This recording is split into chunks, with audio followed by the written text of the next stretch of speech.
Nathan Caldwell, the powerhouse CEO of Caldwell Industries, opened his eyes in a hospital bed with a lie on his lips. "I can't see anything," he whispered. The doctors called it temporary blindness. But on the drive home, the shadows lifted. The world came back into focus. Nathan could see again. But he didn't tell a soul. Why? Because while he was blind, he started seeing the truth. He saw his best friend, Brandon, hiding documents. He saw his fiancée, Vanessa, exchanging lingering, secret looks with his partner. To them, Nathan was a broken man, a vulnerability to be exploited. To Nathan, they were rats caught in his trap. The cold, empty Caldwell mansion needed a live-in housekeeper to help the blind boss. That's when Emma Garcia arrived. Emma was 25, a single mother fighting for survival, carrying her 4-year-old son Lucas and a heart of gold. The first time she saw Nathan walking down the stairs, his cane tapping the marble, her heart skipped a beat. He was handsome, broad-shouldered, and dangerously silent. Nathan was a ghost in his own home, but Emma didn't see a boss. She saw a man drowning in loneliness. As Emma settled into her routine, she kept her son Lucas quiet in the back room, fearing the cold millionaire's temper. But she couldn't help but watch him. She saw the sadness behind his dark glasses. And soon, she saw something even darker. One afternoon, while cleaning near Nathan's office, Emma heard voices. Brandon and Vanessa were inside. Vanessa's laughter was too sweet, her lipstick smudged, her hair messy as she walked out behind Brandon. Emma watched from the shadows as Brandon's hand brushed Vanessa's waist. They thought he was blind. They thought he was helpless. But Emma saw the betrayal, and she had no idea that Nathan saw it too. Emma Garcia clutched her cleaning cloth so hard her knuckles turned white. She was just a housekeeper, a shadow in a world of marble and millions, but she couldn't erase the image of Vanessa and Brandon from her mind. The smudged lipstick, the predatory smiles, the way they looked at Nathan as if he were already a ghost. The next morning was chaos. Her son, Lucas, was a whirlwind of energy, begging for pancakes while Emma raced against the clock. "Silence, Lucas. Remember the deal? We have to be ghosts," she whispered, her heart hammering. She managed to slide the coffee and toast onto the table, just as the rhythmic tap-tap-tap of Nathan's cane echoed through the hall. The atmosphere shifted the second the doorbell rang. Brandon and Vanessa burst in, not as guests, but as if they already owned the deeds to the house. They didn't even glance at Emma. To them, she was part of the furniture. "Nathan, we need your signature," Brandon said, his voice dripping with false urgency as he slammed a folder onto the breakfast table. "It's just the share transfer we discussed. Standard procedure." Vanessa leaned in close, her voice a poisonous honey. "You trust us, don't you, Nathan?" Nathan sat motionless behind his dark glasses. "Of course I trust you," he replied, his voice a deep, unreadable rumble. As he reached for the pen, Emma felt a jolt of pure electricity. She saw the greedy glint in Brandon's eyes. She knew if that pen touched the paper, Nathan would lose everything. In a moment of pure, desperate madness, Emma grabbed the pot of scalding hot coffee. She took 2 steps, feigned a stumble, and drenched the documents in a dark, boiling flood. The room exploded. Brandon let out a roar of fury, jumping back as the liquid ruined his expensive suit. Vanessa shrieked a curse that would have peeled paint. "I'm so sorry. My God, I'm so clumsy." Emma cried out, grabbing a cloth and frantically scrubbing the paper, purposely smearing the ink until the legal text was nothing but an illegible black smudge. "Are you stupid?" Vanessa screamed, and in that fleeting moment, she could have sworn she saw a dark, satisfied smile tugging at the corner of his mouth. The traitors left in a whirlwind of anger, leaving Emma alone with the man she had just accidentally saved. Nathan didn't yell. He didn't fire her. He simply stood up and walked away in total silence. The next day, the summons came. "The boss wants to see you in his office." Emma walked up those stairs convinced she was heading toward the unemployment line. But when she entered, Nathan was a wall of stone behind his desk. "You ruined my documents." he said coldly. So, I'm giving you a new job. Live-in housekeeper. Full-time. You'll manage the house and my daughter, Sophie. Emma's heart leaped. This was a lifeline. But then came the blade. There is one condition. Nathan tilted his head, his dark glasses reflecting her anxious face. I know about your son. He can stay. But he must be invisible. I don't want to see him. I don't want to hear him. While I am in this house, he does not exist. Can you handle that? Emma felt a sharp stab in her heart. To save her son's future, she had to make him a phantom. Yes, sir, she whispered, the taste of victory turning to ash in her mouth. Emma Garcia looked into her son's eyes, her voice barely a whisper. Lucas, we have to be ninjas. The boss doesn't like noise. Can you do that? The 4-year-old straightened his back, a black scarf wrapped around his neck like a warrior. I'll be so quiet, even the ants won't hear me, Mommy. It broke Emma's heart to make her son a phantom, but she wasn't just there for a paycheck anymore. She was there to protect Nathan Caldwell from the vultures circling his life. The Caldwell mansion was a tomb of gold and marble until Emma and Lucas arrived. That afternoon, a small shadow appeared in the kitchen. Sophie, Nathan's 6-year-old daughter. With her blonde braids and a dress full of ruffles, she looked like a doll, but her eyes held a sadness no child should carry. The nanny says cookies make too much mess, Sophie whispered. Well, Emma smiled. In this kitchen, we love a mess. The next day, the mansion echoed with a sound it hadn't heard in years. Laughter. Sophie and Lucas were covered in flour, mixing chocolate chips and joy. Emma watched them, her heart full, but she kept one ear on the hallway, terrified the blind boss would hear. When the cookies were warm, Emma brought a plate to Nathan's office. He sat behind his desk, a wall of silence behind his dark glasses. Sophie helped me make these, Emma said gently. Nathan took a bite, and for a second, his stone-cold mask slipped. A flicker of memory, a ghost of a smile. They're good, he murmured. Emma left, feeling she had just touched a deep, unhealed wound. Nathan wasn't just blind to the world, he was blinding himself to his own daughter. As the days passed, Emma started doing something she couldn't explain. Thinking Nathan couldn't see, she let her heart show. When he walked past, she blew kisses in the air. When he climbed the stairs, she made hearts with her hands behind his back. She giggled at her own foolishness, playing the role of his secret, devoted fan. But Nathan saw it all. Every kiss, every heart, every silent laugh. And for the first time since the accident, the ice around his heart began to thaw. The peace was shattered when the vultures returned. Brandon and Vanessa burst in, folders in hand. We brought the new documents, Nathan, Vanessa purred. Documents the clumsy maid won't ruin this time. Emma's blood boiled. She was pressed against the office door, listening to them pressure him. She couldn't spill coffee again, they'd catch on. She needed something bigger. Something undeniable. She raced to the kitchen, grabbed the portable fire alarm, and ran back to the hallway. She slammed the button. A deafening, soul-piercing shriek filled the mansion. Fire! Fire! Emma screamed at the top of her lungs. Everyone out! Now! Emma's voice cut through the mansion like a blade. Brandon and Vanessa scrambled out of the office, eyes wide with panic, leaving Nathan standing in the center of the room. Emma grabbed his arm, guiding the blind millionaire toward the garden. When they reached the fresh air, the silence was deafening. No smoke. No flames. Where is the fire? Brandon barked, his face turning a dangerous shade of red. I must have seen smoke in the kitchen. A short circuit, maybe. Emma stammered, playing the role of the incompetent maid to perfection. Brandon and Vanessa left in a storm of fury, but Nathan stayed. He stood in the garden, his face turned toward the sun. Then, his voice came, low, neutral, but vibrating with a hidden meaning. You are very creative with emergencies, Emma. Emma's heart nearly stopped. I'm sorry, sir. I really thought. Thank you, Nathan interrupted.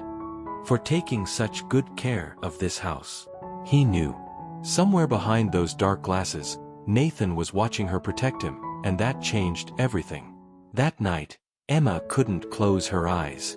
The way he said her name, it wasn't the voice of a boss. It was the voice of a man. The next morning, a miracle happened. Nathan came downstairs without his glasses. His eyes were a deep, piercing blue that seemed to look right through her soul. He found Sophie and Lucas eating together, laughing, breaking the invisible boy rule. Emma prepared for a lecture, for a firing, for anything but what he actually said. Sophie seems happier with another child around, Nathan sighed, his cold facade cracking. Lucas can stay.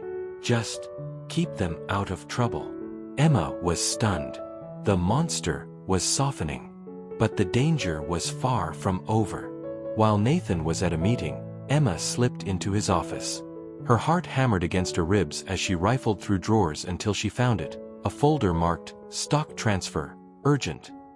She didn't understand all the legal jargon, but terms like transfer of corporate control screamed one thing: theft. She snapped photos of every page. She needed proof. She needed an ally. That evening, over coffee with a kind neighbor named Helen, Emma learned the truth about Nathan's past. His wife had died 3 years ago, leaving him a ghost of a man and little Sophie a ghost of a child. He wasn't just blind, he was grieving. The next morning, Emma decided to be bold. As Nathan sat for his coffee, she didn't walk away. She stood her ground. "Mr. Caldwell, may I ask you something?" Nathan paused, his cup halfway to his lips. "You may. Why don't you spend more time with Sophie?" The air in the kitchen turned to ice. Nathan froze, his jaw tightening as he stared at a world he was pretending not to see. "That question is far beyond the scope of your duties, Emma," Nathan said, his voice cracking like a whip. But Emma didn't flinch. She crossed her arms, her heart hammering against her ribs, but her eyes remained fixed on those dark lenses. "I know it is," she shot back. "But Sophie is an incredible girl, and she misses her father. You lost your wife, Nathan, and I am so sorry for that. But it's not Sophie's fault. She just wants you to see her." Nathan stood up abruptly, his chair scraping violently against the hardwood floor. "Watch what you say." "Or what? Are you going to fire me?" Emma took a step forward, challenging the giant in his own castle. "Go ahead, fire me. But before I go, you need to hear this. That little girl needs you. And you need her too, you just don't want to admit it." The silence that followed was suffocating. "Leave the kitchen," Nathan ordered in a low, dangerous whisper. Emma obeyed, tasting the bitter gall of defeat, expecting her termination papers at any moment. But the hours ticked by, and the silence remained. Later, in the garden, she saw Nathan standing on the balcony, watching Sophie play. When the girl called out for him to join her, he hesitated. The ice was starting to crack, but Nathan wasn't ready to break just yet. The tension shifted when Emma found the children in Nathan's room, holding an old photograph. It was a younger Nathan, smiling radiantly beside a beautiful woman. The grief in that room was palpable. When Nathan appeared at the door, Emma froze, but instead of anger, he sat down with Sophie. "Your mother loved you very much," he whispered. In that moment, Emma realized Nathan wasn't a monster. He was a broken man trying to rebuild himself in the dark. But while Nathan's heart was softening, the traitor's plan was accelerating. Emma met secretly with an experienced lawyer at a local cafe. When he analyzed the photos of the documents she had taken, the diagnosis was brutal. If he signs this, he transfers total control of the company. He loses everything. The houses, the cars, the business, everything. "They're his best friend and his fiancée," Emma said, feeling a wave of nausea. "Then you need concrete proof of betrayal," the lawyer warned. "A housekeeper's word against a business partner's means nothing in a court of law." Determined, Emma returned to the mansion armed with her phone. When Vanessa arrived, perfumed and arrogant, Emma acted. She hid her phone in recording mode inside a potted plant strategically placed right next to the office door. Inside, Vanessa moved like a serpent. She began massaging Nathan's shoulders, her voice dripping with sweet poison. "You're so tense, honey. You need to trust Brandon and me more. Let us handle everything. You can't even read properly right now." She gave his neck a cold kiss. "Sign it tomorrow. For us." Outside in the hallway, Emma listened to everything, her stomach churning. She had the recording. She had the proof. But she also had a Nathan who had just said, "I trust you." Time was running out, and the final blow was only 24 hours away. Vanessa left the office with a triumphant smirk, passing Emma in the hallway as if she were nothing more than a ghost. The moment the front door slammed, Emma dove for the flower pot. Her hands shook as she retrieved the phone. She played the recording. Twice. Vanessa's voice was a toxic honey, whispering for Nathan to surrender his life's work. Was it enough proof? Maybe. But Emma knew she needed more. She needed the kill shot. That afternoon, a miracle happened in the Caldwell garden. Nathan walked out into the sunlight, not as a cold CEO, but as a man seeking connection. When he asked to sit with them, the world seemed to stop. Sophie climbed onto his lap, her face glowing with a joy Emma had never seen. "You're trying to turn me into a better father, aren't you?" Nathan asked, his voice a low rumble. "I'm just trying to make you see that you already have an amazing daughter," Emma replied softly. For the second time, Nathan took off his dark glasses.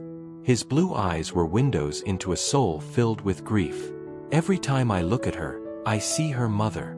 It hurts too much," he confessed. Emma reached out, her hand resting on his shoulder. In that brief touch, the electricity between them was undeniable. Nathan didn't pull away. He looked at her hand, and for a moment, the boss and the maid were just two souls finding warmth in the winter. That night, they ate as a family. Sophie talked until she was breathless, and even Lucas joined in, showing off his ninja poses. Nathan didn't just listen, he saw them. Later, in the quiet of the living room, he stopped Emma. "Thank you," he said, his voice softer than she had ever heard it. "You brought life back to this house. I like having you here." Emma's heart raced. It was more than a compliment, it was a confession. The next morning was even more shocking. Emma woke up to the sound of laughter. She looked out the window and rubbed her eyes. Nathan Caldwell, the man who lived in shadows, was running through the grass, playing tag with the children. He was lifting Sophie into the air, his laughter blending with hers. "It's the best morning of my life," Sophie screamed. Emma felt tears sting her eyes. The ice was gone. Nathan was coming back to life. But the vultures don't like it when their prey starts to fight back. That afternoon, Brandon arrived alone. His face was a mask of desperate greed. He cornered Nathan in the office, slamming the final documents onto the desk. "You need to sign. Today. Peterson Corporation has a deadline. If you don't transfer the shares now, we lose everything." Nathan crossed his arms, his posture radiating a new kind of power. "Why the rush, Brandon? I need to read these carefully." "You can't read," Brandon snapped, his patience evaporating. "That's why I'm here. Just sign the damn papers." "I won't sign under pressure," Nathan countered. Brandon exploded, slamming his fist onto the mahogany desk. "You're being stubborn. Vanessa was right. You've changed since that cleaning lady got here." Emma, listening from the hallway, stopped breathing. Brandon's voice turned into a snarl. "She's putting ideas in your head, Nathan. She's a parasite, and it's time she was removed. You need to choose, Nathan. Do you trust us, or her?" Brandon's voice was a snarl as he pointed a trembling finger toward the hallway. Nathan didn't hesitate. He stood up, his presence filling the room with a cold, commanding authority. "Leave. I will not be threatened in my own office." The door slammed so hard the portraits on the walls rattled. Emma, hiding in the shadows, clutched her phone. She had it. The recording was gold, Brandon admitting to the Peterson Corp deal, the pressure, the greed. It was the smoking gun. Lunch that day was heavy with silence. Nathan sat at the head of the table, his face a mask of stone. "Mr. Caldwell, are you all right?" Emma asked softly. "I don't know who to trust anymore," he admitted, his voice sounding small for the first time. Emma took a seat beside him, her heart aching. "You can trust me." Nathan turned his face toward her, those dark lenses reflecting her image.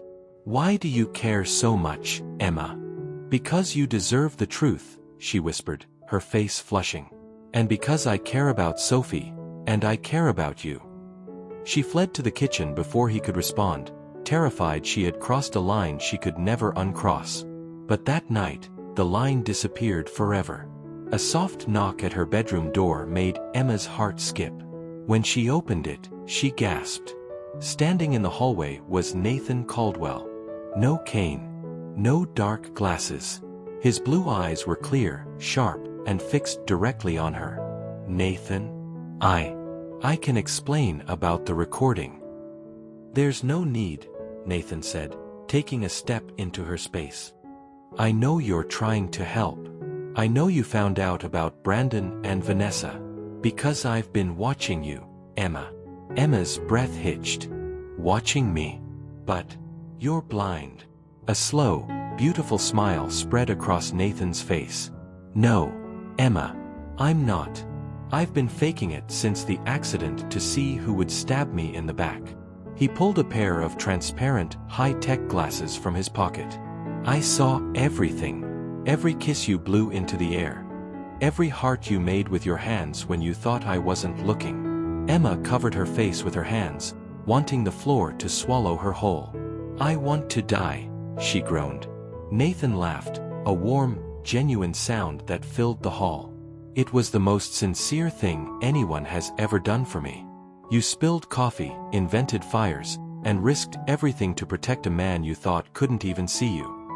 He reached out, his hands cupping her face, his thumbs brushing her cheeks. "You brought life back to this house. You gave me the will to live again." "Nathan," she whispered. He tilted his head, his gaze dropping to her lips. The kiss was gentle at first, a slow burn promise of everything they had been hiding, before turning deep and desperate. When they pulled apart, the world felt different. "Together," Nathan whispered, holding her hand tightly. "We exposed them together." The next morning, the blind billionaire was gone. In his place was a man with a mission. He sat at the breakfast table, smiling at Sophie without his glasses for the first time. "Daddy, you can see," Sophie screamed, throwing herself into his arms. "I can, princess. And the first thing I wanted to see clearly was you." Even Lucas got a piece of the magic, showing off his real ninja moves to a boss who was actually watching this time. But the clock was ticking. Nathan picked up the phone, his voice turning back into cold steel. "Brandon? Vanessa? I'm ready. 3 p.m. at the office. Let's sign those papers." The trap was set. The vultures were coming for the kill, unaware that the lion had already sharpened his claws. The air in the mansion was thick with anticipation. "I'm ready to sign," Nathan had told them over the phone. Emma could almost hear the greedy, manic excitement in Brandon's voice. They were coming for the kill. "Will they believe it?" Emma whispered as they prepared the room. "They will," Nathan replied, sliding his dark glasses back on. "Because they see me as a victim. And victims don't fight back." Emma was meticulous. She hid 3 phones in the meeting room, one nestled in a flower pot, one taped under the table, and one tucked inside a half-open drawer. At exactly 3 o'clock, the bell tolled. Brandon and Vanessa walked in, wearing smiles that looked more like bared teeth. They looked like predators about to feast. "The boss is waiting," Emma said, her voice a flat, neutral mask. Inside the office, Nathan sat like a statue, his cane leaning against the mahogany desk.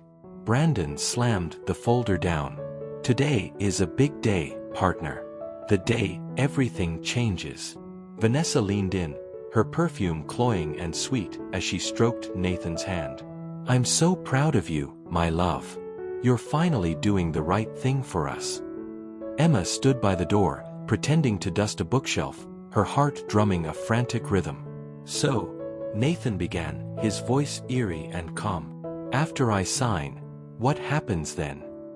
We sell to Peterson Corp.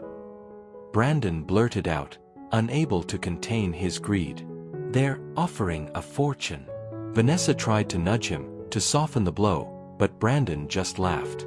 Why hide it, Vanessa? He can't see the truth anyway. We sell the company, take the cash, and disappear. You won't need to worry about a thing, Nathan.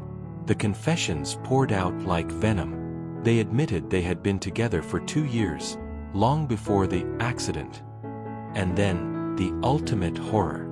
I paid a guy to cut your brakes, Nathan, Brandon sneered, patting Nathan's shoulder as if they were still best friends. You were supposed to die that day. We would have inherited it all. But, honestly, this is better. Now you're giving it to us willingly. Emma felt a wave of nausea. They hadn't just tried to steal his company, they had tried to end his life. Then, the world stopped. Nathan reached up and slowly, deliberately, removed his glasses. He stood up, his blue eyes burning with a cold, terrifying fire. Do you know what's funny, Brandon? Vanessa froze. Nathan? How are you looking at me? I was never blind, Nathan growled, his voice vibrating with years of suppressed rage. I saw every look. I heard every whisper. And most importantly, I recorded every single word you just said. Brandon scrambled for the phone in the flower pot, smashing it on the floor. It doesn't matter. You have no proof. I have 3 more recordings, Nathan countered, holding up his own phone. And I sent a copy to my lawyer and the police 5 minutes ago. You didn't just confess to fraud, Brandon. You confessed to attempted murder. The vultures turned into cowards in a heartbeat. Vanessa started to sob, begging for forgiveness, while Brandon's face turned a ghostly white. Get out of my house, Nathan commanded. Before I decide to give the police a reason to take you away in even more pieces. When the door finally slammed, the silence that followed was heavy. Nathan turned to Emma, the iron in his posture finally snapping. He leaned against the desk, exhaling a breath he'd been holding for months. It's over, he whispered. It's finally over. Emma walked to him, cupping his face. Are you okay? I am now, he smiled, pulling her into a desperate, heated kiss. Because you were the only one who truly saw me. That night, the mansion felt different. The ghosts were gone. But as Emma lay in bed, the realization haunted her. They had tried to kill him. The man she loved had been living in a nest of snakes. The war for the company was won, but the healing was only just beginning. The morning air in the Caldwell mansion no longer smelled of dust and silence. It smelled of maple syrup, hope, and laughter. Emma stood at the stove, a soft smile playing on her lips as she watched the most unlikely scene through the kitchen steam. Make way for the Thunder Duo.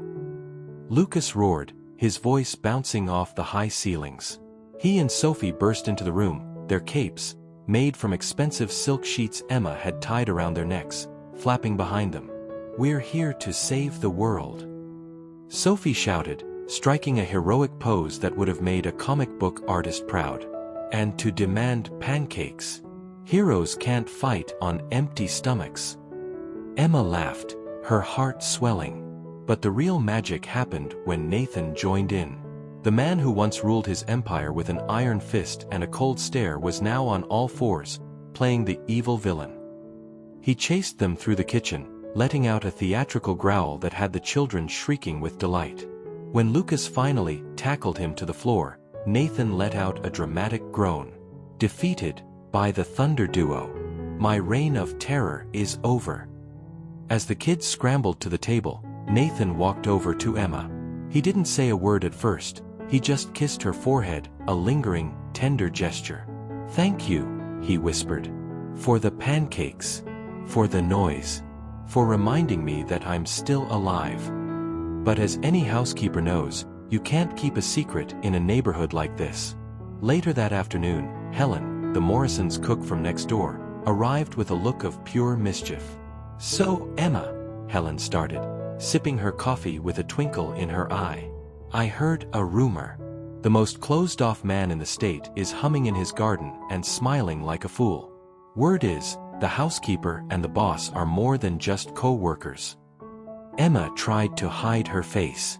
"We're trying to be discreet, Helen." "Discreet? Honey, the blind man is seeing clearly for the first time in 3 years, and it's all because of you. Everyone knows. And honestly, everyone is rooting for you." That conversation gave Emma the courage she needed when Nathan called her into his office later that day. He was standing by the window, watching Sophie and Lucas play tag. "I'm scared, Emma," Nathan confessed, his back still turned. "I'm scared of ruining this. Of being too broken for a woman like you." Emma walked up to him, placing her hands on his. "You won't ruin anything, Nathan. Because we're figuring this out together." The kiss that followed wasn't a desperate one, it was a promise. A long, intense seal on a new life. But the most important contract was yet to be signed. They were interrupted by 2 small shadows at the door.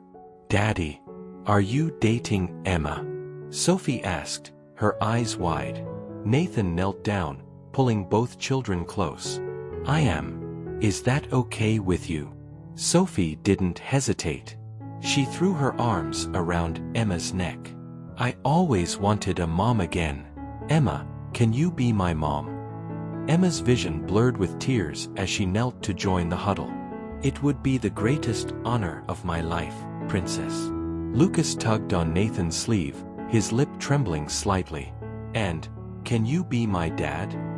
Nathan looked at Emma, a silent, profound vow in his eyes. "Ovable, son. I'd love nothing more." The celebration that night was a feast of meatballs, spaghetti, and ice cream, a family inauguration. As the candles flickered, Nathan watched Emma laugh at one of Sophie's jokes. He leaned in and whispered, "Let them talk, Emma. Let them whisper about the billionaire and the cleaning lady. We know the truth." "And what truth is that?" she teased. "That a few ridiculous air kisses and hand hearts saved a man's soul."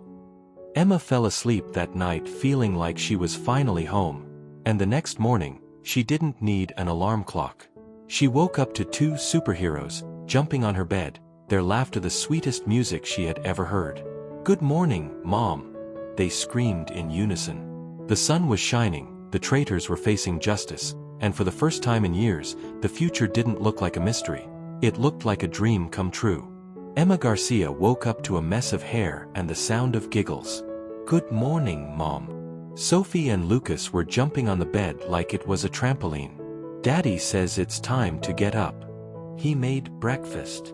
Emma's heart skipped a beat, but as she walked into the kitchen, she realized breakfast was a generous term. Nathan Caldwell, multimillionaire, tech genius, and now a very visible man, was standing in front of the stove wearing a pink, ruffled apron that looked like it belonged to a French maid. Smoke was curling from a frying pan, and the counter was a battlefield of broken eggs and spilled milk. "What happened?" Emma asked, stifling a laugh. Nathan turned around, his face dusted in flour like a ghost. "I tried to make a surprise.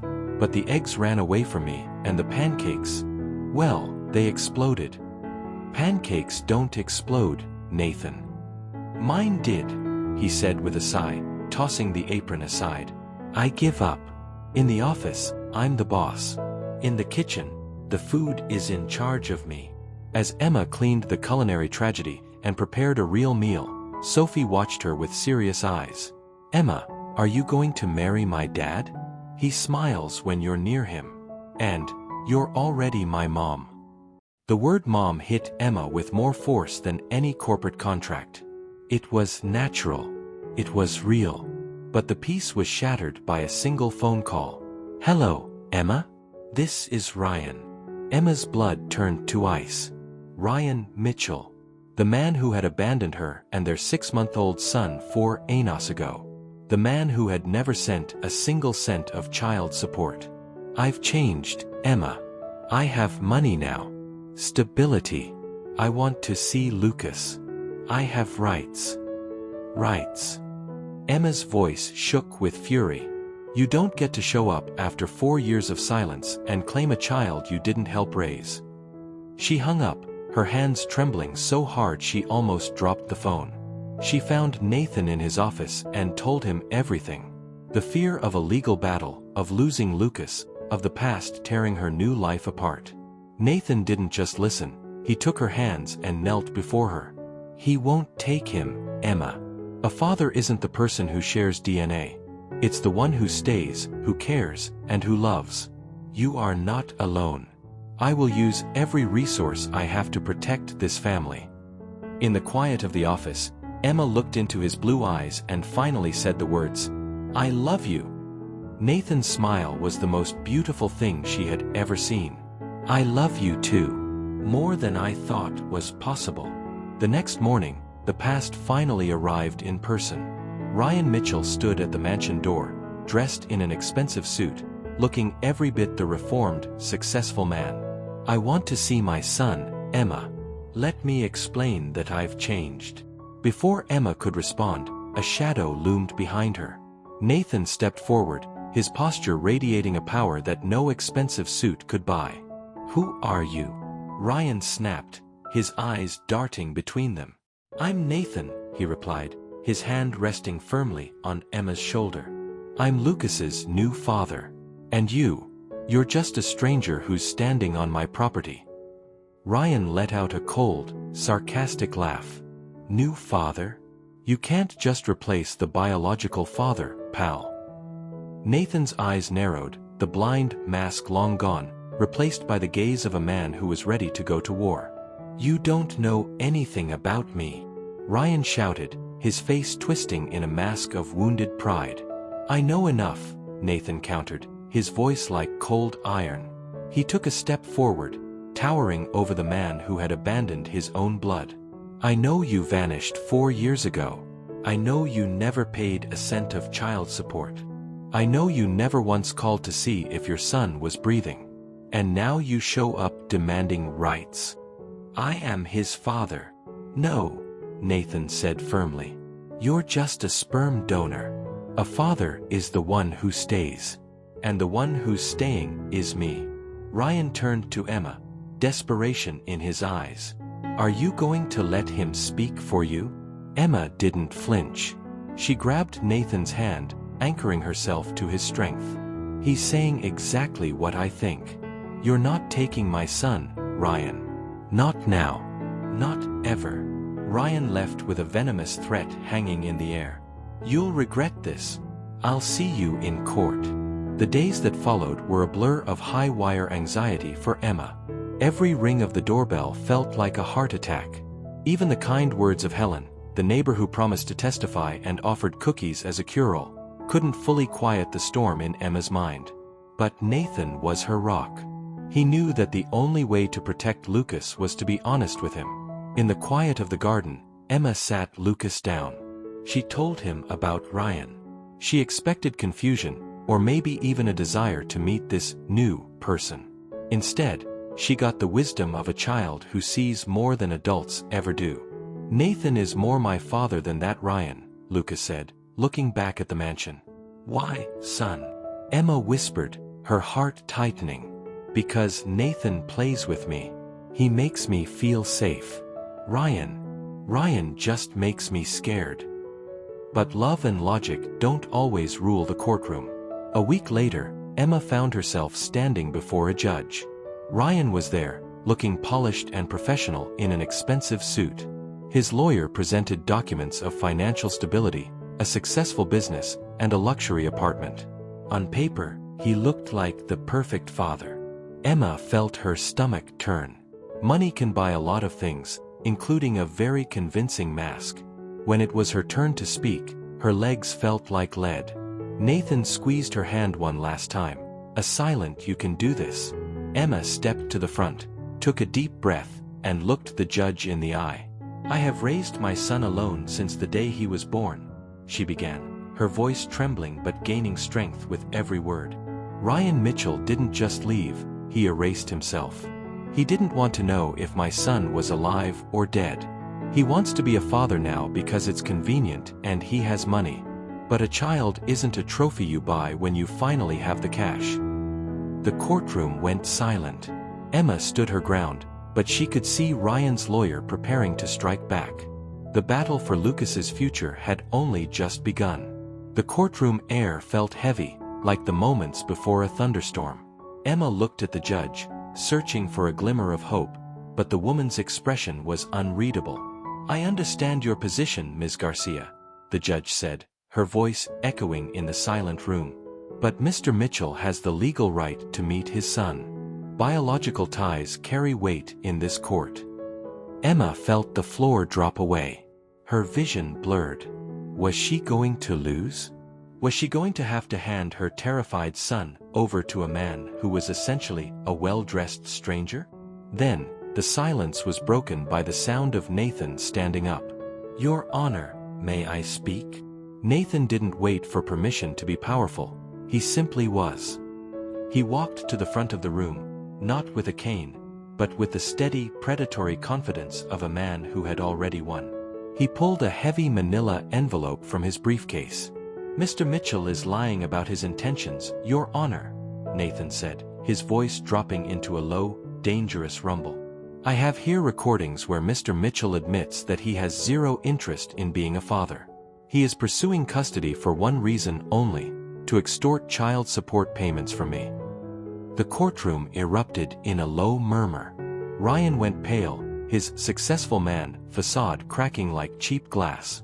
The judge took the recordings, and as the audio played, Ryan bragging in a bar about how he was going to cash in on the billionaire's new girlfriend, her face turned from serious to indignant. The gavel struck.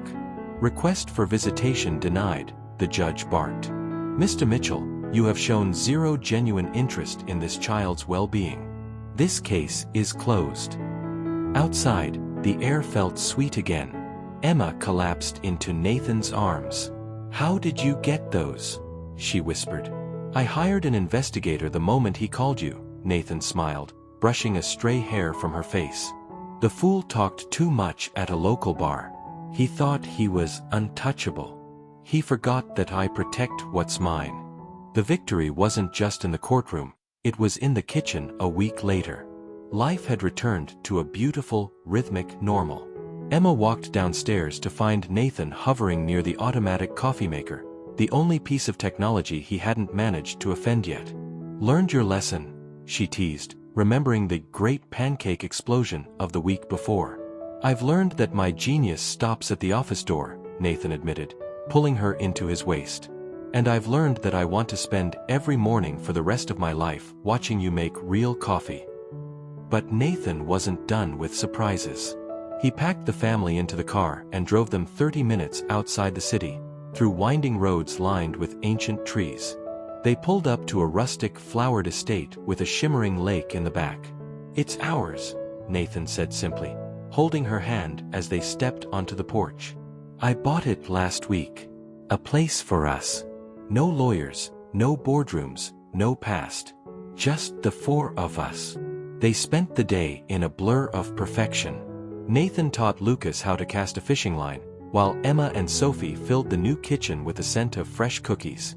Under the starlight that night, wrapped in blankets on the porch, Emma felt a peace she hadn't known was possible. "Thank you," she whispered into his chest, "for giving me a family." "You're the one who gave me a life," Nathan replied, kissing her deeply. But the peace was short-lived. The next morning, Emma woke up to an empty bed. She hurried downstairs to find Nathan, Sophie, and Lucas all dressed in formal, elegant clothes. They looked like they were stepping onto a red carpet. "Surprise!" the kids shouted. Nathan walked toward her, holding a small, velvet box. "Put this on," he said, his blue eyes burning with an intensity that made her breath catch. "And meet us in the living room in 15 minutes. Your life is about to change again, Emma." Emma opened the box, and her breath hitched.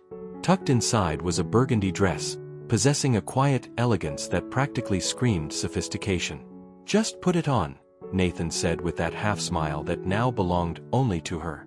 When she descended the stairs, the mansion no longer felt like a cold marble museum. It felt like a sanctuary. Flowers filled the room, and familiar faces, Helen, the lawyer, and the few who had stood by Nathan through the storm, waited in silence. In the center of it all, Nathan Caldwell stood impeccable in his suit, holding what looked like the rest of his life in a small velvet box. He knelt. The world stopped. Emma Garcia, from the day you walked through that door, the darkness of my days vanished. You brought light to my daughter, love to this home, and vision to my soul. I don't want to spend a single second more without you by my side. Emma couldn't hold back the sob that escaped her lips as he slid the ring onto her finger.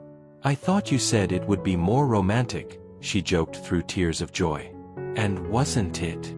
Nathan laughed, pulling her into a kiss that sealed their fate in front of everyone. The wedding, weeks later at the country house, was the final proof that luxury isn't found in gold, but in presence. Sophie, in her pink dress, scattered petals as if she were paving a path to paradise. Lucas, serious in his little suit, carried the rings as if they were the most precious treasure on earth. Under the flower arch, Nathan made his vows. Emma, when I pretended to be blind, I thought I was only protecting my company. But I ended up discovering something much more valuable. I discovered you. You taught me how to see again, not with my eyes, but with my heart. Nathan, Emma replied, her voice steady despite the emotion. You gave me a home when I was lost. You made me believe I deserved to be happy. And I promised to love you every day, until the end of my life. I now pronounce you husband and wife. A year passed, and the Caldwell mansion was unrecognizable. The cold, white walls were now covered with family photos, superhero drawings, and the blessed chaos of a full house. On Saturday morning, the scent of coffee drifted through the air, mixed with the familiar aroma of something burning. Emma found the usual scene: Nathan, the financial genius, being defeated by a frying pan. Daddy, it burned again, Lucas pointed out, laughing. Impossible. I timed it, Nathan exclaimed, flipping a pancake that was perfectly black on one side. Good morning, my beautiful wife, Nathan said, covered in flour from head to toe while trying to give a heroic explanation for the disaster. What began as a surprise breakfast turned into a flower war in the kitchen, with Sophie and Lucas screaming with joy. Nathan pulled Emma in by the waist, ignoring the mess around them. Seeing you laugh like this is priceless, he whispered. Are you guys going to start kissing again?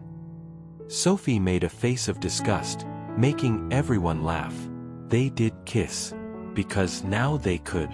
Because they were a family. Because, finally, the boss and the housekeeper had found exactly what they were looking for in each other. But Nathan still had one more secret saved for that afternoon. The air in the mansion was lighter than it had ever been, but Nathan wasn't done. I have one more surprise, he whispered, a playful glint in his blue eyes.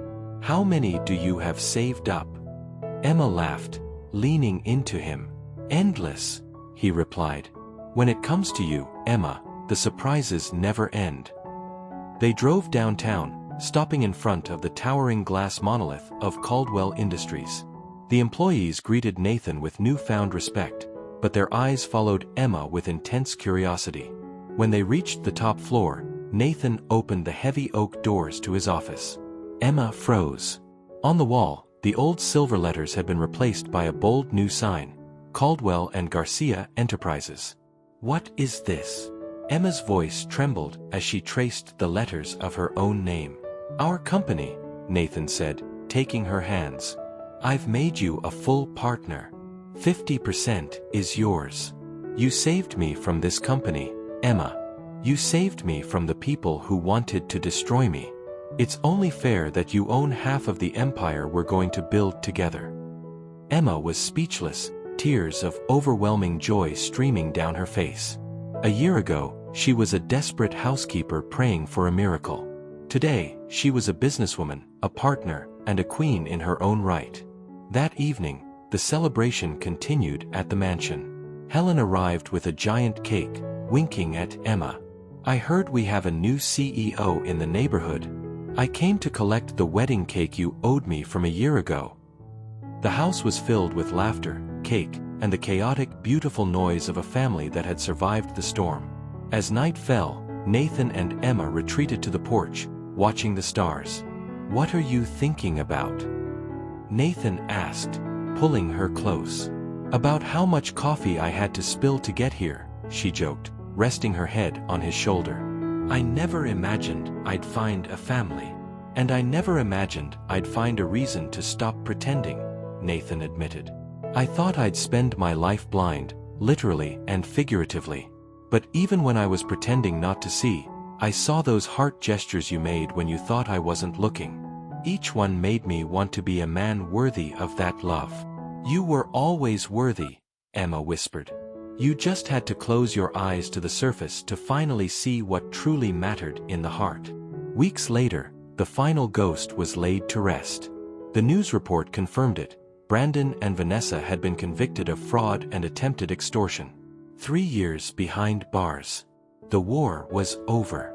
That night, as Nathan read a bedtime story to Sophie and Lucas, using a different, silly voice for every character, Emma watched from the doorway, her heart overflowing. Life wasn't perfect, but it was theirs. And as Nathan tucked the children in and walked toward his wife, he realized that his greatest discovery wasn't a business deal or a hidden traitor. It was the woman who stayed when he was cold, loved him when he was broken, and taught him that the most beautiful things in life are the ones you can't buy. In the silence of the mansion, time seemed to stop. They didn't need anything else. They had the love, the family, and the simplicity of a life well lived.